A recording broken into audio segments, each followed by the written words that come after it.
નમસ્કાર મિત્રો, સ્વાગત છે અમારી યુટ્યુબ ચેનલ કોલેજ હેપીમાં. મિત્રો, આજે આપણે કરંટ અફેર્સના જે રોજ પ્રશ્નો જોતા હતા એમાંથી આપણે મોક ટેસ્ટ બનાવ્યો છે, જેમાં પ્રશ્નની નીચે 4 ઓપ્શન આપેલા હશે. એ 4 ઓપ્શનમાંથી તમારે જાતે પોતાની રીતે સાચો જવાબ વિચારવાનો છે અને પોતાનું જ્ઞાન ચકાસવાનું છે. મિત્રો, દરેક પ્રશ્નની અંદર 4 ઓપ્શન હશે અને નીચે કોમેન્ટમાં તમે લખજો કે તમારા કેટલા પ્રશ્નો સાચા પડ્યા. મિત્રો, ચેનલ ઉપર નવા હોય તો પ્લીઝ ચેનલને સબસ્ક્રાઇબ કરી દેજો અને બેલ આઇકનને પણ દબાવજો, જેથી કરીને આવનાર હરેક વિડીયોની નોટિફિકેશન સૌપ્રથમ આપને મળી રહે અને આપની તૈયારીમાં વધારો થઈ શકે. આથી મિત્રો, ચલો હવે મિત્રો શરૂ કરીએ ટાઈમ ના બગાડતા. તો મિત્રો, આ રહ્યા આપણા મોક ટેસ્ટના પ્રશ્નો. તો ફર્સ્ટ આપણે જોઈએ કે પહેલો પ્રશ્ન, તાજેતરમાં મણિપુરના રાજ્યપાલ તરીકે કોની નિમણૂક કરવામાં આવી? તો મણિપુરના રાજ્યપાલ તરીકે તાજેતરમાં કોની નિમણૂક કરવામાં આવી છે? 4 ઓપ્શન છે: પીબી આચાર્ય, તથાગત રોય, ગંગા પ્રસાદ કે બીડી મિશ્રા. તો મિત્રો, વિચારી જોજો કે તાજેતરમાં મણિપુરના રાજ્યપાલ તરીકે કોની નિમણૂક કરવામાં આવી છે. તો સાચો જવાબ છે પીબી આચાર્ય.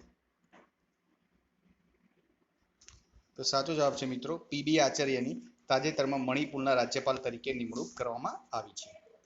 હવે બીજો ક્વેશ્ચન જોઈએ. હવે મિત્રો, બીજો ક્વેશ્ચન, ભારત સરકાર કયા દેશ પાસેથી એન્ટી ટેન્ક મિસાઇલ્સ ટ્રમ્પ અટાકા ખરીદશે? તો ટ્રમ્પ અટાકા જે મિસાઇલ્સનું નામ છે, એન્ટી ટેન્ક મિસાઇલ્સ ટ્રમ્પ અટાકા ક્યાંથી, કયા દેશ પાસેથી ખરીદશે? 4 ઓપ્શન છે: અમેરિકા, રશિયા, ફ્રાન્સ કે ઇઝરાયલ. તો વિચારી જોજો મિત્રો, સાચો જવાબ આવે રશિયા.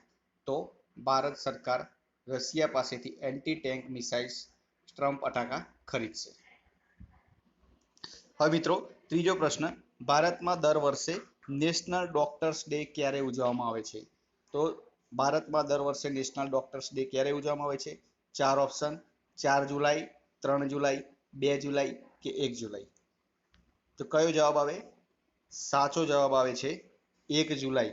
1 જુલાઈના રોજ ભારતમાં દર વર્ષે નેશનલ ડોક્ટર્સ ડે ઉજવવામાં આવે છે. હવે ચોથો પ્રશ્ન, જથ્થાબંધ ભાવ સૂચકાંકની વર્તમાન શ્રેણીમાં ફેરફાર કરવા કેન્દ્ર સરકાર દ્વારા 28 સભ્યોના કાર્યકારી જૂથની રચના કરવામાં આવી છે. તેના અધ્યક્ષ કોણ છે? તો તેના અધ્યક્ષ કોણ છે? 4 ઓપ્શન છે: અમિતાભ કાંત, રાજીવ કુમાર, રમેશ ચંદ કે એક પણ નહીં. તો વિચારી જુઓ 4 ઓપ્શનમાંથી કયો જવાબ સાચો આવે. તો 4 ઓપ્શનમાંથી સાચો જવાબ આવે છે મિત્રો રમેશ ચંદ. તો રમેશ ચંદ અધ્યક્ષ હતા. હવે પાંચમો ક્વેશ્ચન, નીચેનામાંથી કોની જન્મ જયંતિના દિવસે દર વર્ષે 29 જૂનના રોજ રાષ્ટ્રીય આંકડાકીય દિવસ નેશનલ સ્ટેટિસ્ટિક્સ ડે ઉજવવામાં આવે છે? તો કોની જન્મ જયંતિના દિવસે? પીસી મહાલનોબિસ, જોન મથાઈ, આરકે પણમુખમ શેટ્ટી કે સીતારામ રાવ દેશમુખ. 4 ઓપ્શન છે. સાચો જવાબ શું આવે? વિચારી જુઓ મિત્રો 4 ઓપ્શનમાંથી. તો સાચો જવાબ આવે છે મિત્રો પીસી મહાલનોબિસ, જેમને જન્મ જયંતિના દિવસે રાષ્ટ્રીય આંકડા દિવસ ઉજવવામાં આવે છે. હવે છઠ્ઠો ક્વેશ્ચન, વડાપ્રધાન નરેન્દ્ર મોદીએ જાપાનના ઓસાકામાં આયોજિત G20 બેઠકમાં પોતાની 5i વિઝનની રૂપરેખા રજૂ કરી. તેની સાથે સંબંધિત નીચેનામાંથી કોનો સમાવેશ થતો નથી? ઇન્ક્લુસિવનેસ, ઇન્ડિજેનિએશન, ઇનોવેશન, ઇન્ફ્રાસ્ટ્રક્ચર ડેવલપમેન્ટ. 4 ઓપ્શનમાંથી કોનો સમાવેશ થતો નથી? તો વિચારી જુઓ મિત્રો કયો જવાબ સાચો આવે. તો મિત્રો, સાચો જવાબ આવે છે option number D, infrastructure development.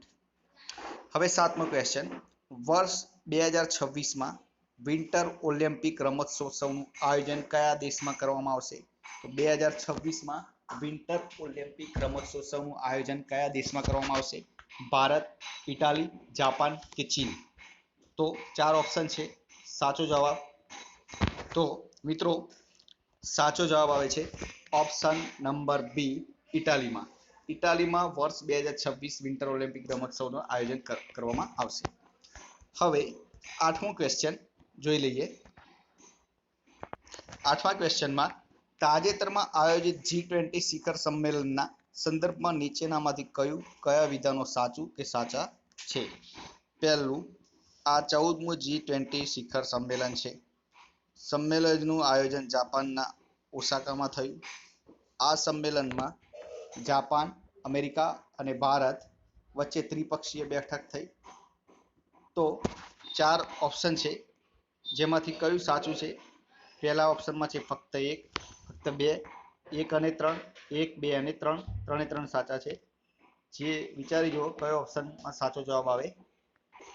તો મિત્રો સાચો જવાબ આવે છે ડી, 3 એ 3 ઓપ્શન સાચા છે. 14મું G20 શિખર સંમેલન છે. સંમેલન જાપાનના ઓસાકામાં થયું હતું અને જેમાં જાપાન, અમેરિકા અને ભારત વચ્ચે ત્રિપક્ષીય બેઠક થઈ. હવે 9મો ક્વેશ્ચન, વિજય નિર્મલાનું તાજેતરમાં જ નિધન થયું. તેઓ કઈ ભાષાના ફિલ્મ નિર્માણ અને અભિનય સાથે જોડાયેલા હતા? તેલુગુ, તમિલ, મલયાલમ કે કન્નડ? 4 ઓપ્શન સાચો જવાબ આવે. તો સાચો જવાબ આવે છે 4 ઓપ્શનમાંથી તેલુગુ. તેલુગુ ફિલ્મ નિર્માણ અને અભિનય સાથે સંકળાયેલા હતા. 10મો ક્વેશ્ચન, નીતિ આયોગના વર્તમાન મુખ્ય કાર્યકારી અધિકારી CEO ચીફ એક્ઝિક્યુટિવ ઓફિસર કોણ છે, જેમનો કાર્યકાળ 2 વર્ષ માટે વધારવામાં આવે છે? રાજીવ કુમાર, અમિતાભ કાંત, શક્તિકાંત દાસ કે અરવિંદ પનગડિયા? 4 ઓપ્શન છે. 4 ઓપ્શનમાંથી સાચો જવાબ આવે. સાચો જવાબ આવે છે અભિકાંત દાસ, બી ઓપ્શન, જેમને 2 વર્ષ કાર્યકાળ વધારવામાં આવે છે. હવે બીજો ક્વેશ્ચન છે કે તાજેતરમાં કઈ રાજ્ય સરકારે 17 ઓબીસી અધર બેકવર્ડ ક્લાસ જાતિઓનો અનુસૂચિત જાતિની યાદીમાં સમાવેશ કર્યો? કઈ રાજ્ય સરકારે? મધ્યપ્રદેશ, ઉત્તર પ્રદેશ, બિહાર કે હરિયાણા? કઈ સરકારે 17 ઓબીસી જાતિઓનો અનુસૂચિત જાતિની યાદીમાં સમાવેશ કર્યો? તો સાચો જવાબ આવે છે ઉત્તર પ્રદેશ. નેક્સ્ટ ક્વેશ્ચન, તાજેતરમાં કયા દેશમાં ઉત્ખનન દરમિયાન શ્રી રામચંદ્ર અને હનુમાનજીની 4000 વર્ષથી વધુ જૂની મૂર્તિઓ જોવા મળી? કયા દેશમાં? ઈરાન, ઇટાલી, ઇરાક કે જર્મની? તો હનુમાનજીની 4000 વર્ષ જૂની મૂર્તિઓ જોવા મળી. કયા દેશમાં? 4 ઓપ્શન છે. તો મિત્રો 4 ઓપ્શનમાંથી સાચો જવાબ આવે ઈરાક. ઈરાકમાંથી 4000 વર્ષ જૂની હનુમાનજીની મૂર્તિઓ જોવા મળી. હવે ત્રીજો ક્વેશ્ચન, તાજેતરમાં કયા રાજ્યએ અસમની જેમ એનઆરસી નેશનલ રજિસ્ટર ઓફ સિટીઝન્સનો નિર્ણય કર્યો? કયા રાજ્ય સરકારે અસમની જેમ? નાગાલેન્ડ, બિહાર, ગુજરાત કે મધ્યપ્રદેશ? કઈ સરકારે એનઆરએસ નેશનલ રજિસ્ટર ઓફ સિટીઝનનો નિર્ણય કર્યો? તો સાચો જવાબ આવે છે મિત્રો નાગાલેન્ડ. નાગાલેન્ડ સરકારે અસમની જેમ એનઆરસી નેશનલ રજિસ્ટર સિટીઝન્સનો નિર્ણય કર્યો. ચોથો ક્વેશ્ચન, તાજેતરમાં કયા રાજ્યનું રિઝર્વેશન બિલ 2019 લોકસભામાં રજૂ કરવામાં આવ્યું? ઝારખંડ, આંધ્રપ્રદેશ, કેરળ કે જમ્મુ કાશ્મીર? કયા રાજ્યનું રિઝર્વેશન બિલ? જમ્મુ કાશ્મીરમાં, કેરળ, આંધ્રપ્રદેશ કે ઝારખંડ? બિલ 2019 લોકસભામાં રજૂ કરવામાં આવ્યું. 4 ઓપ્શન છે. સાચો જવાબ આવે ચોથામાં સાચો જવાબ આવે જમ્મુ કાશ્મીરમાં રિઝર્વેશન બિલ 2019 લોકસભામાં રજૂ કરવામાં આવ્યું હતું. હવે 5મો પ્રશ્ન, ભારતમાં મેરીટાઈમ એવોર્ડ 2019 કયા પોર્ટને વર્ષનો શ્રેષ્ઠ પોર્ટ પુરસ્કાર એનાયત કરવામાં આવ્યો? Kandla port, Carvaan port, Jawaharlal Nehru port trust કે આપેલ એક પણ નહીં? 4 ઓપ્શન છે. સાચો જવાબ વિચારી જુઓ.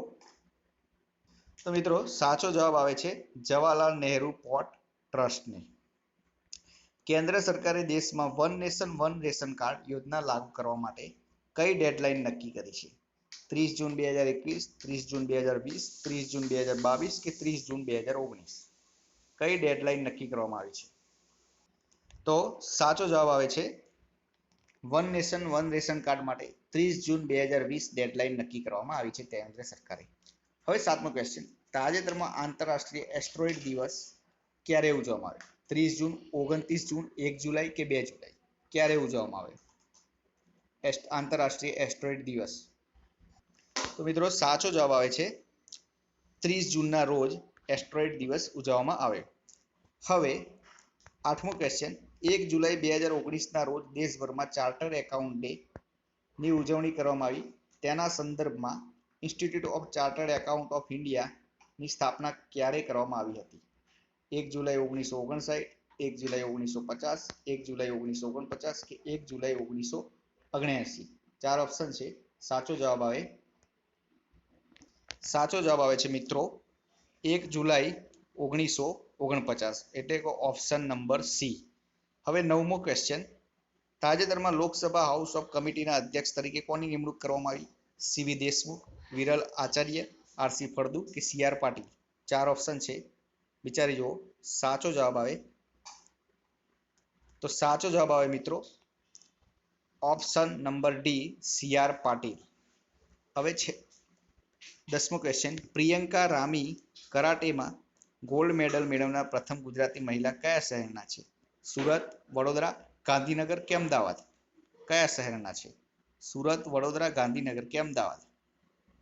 તો સાચો જવાબ આવે છે પ્રિયંકા રામી કરાટેમાં ગોલ્ડ મેડલ મેળવનાર પ્રથમ મહિલા અમદાવાદ રાજ્યના છે. તો અમદાવાદ રાજ્યના છે.